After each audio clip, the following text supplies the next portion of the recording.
আপনাদের আবার একবার বিশ্বাস কনস্ট্রাকশনের নতুন ভিডিওতে স্বাগত। আজকে আমাদের ছাদের বিমের কাজ কমপ্লিট হয়েছে।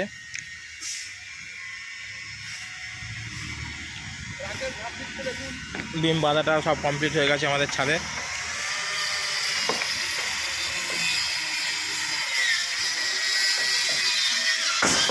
এরপরে আমরা স্ল্যাবে রড ফেলবো।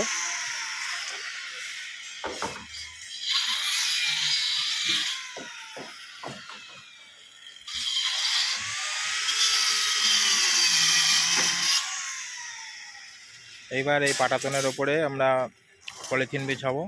পলিথিন বিছিয়ে তার উপরে 8 mm রড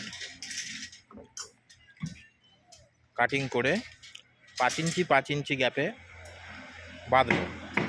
তার উপরে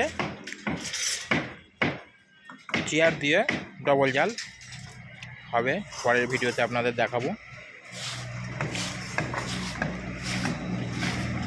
এদিকে মিস্ত্রিরা কাজ করছে, ছাদ পরিষ্কার করছে।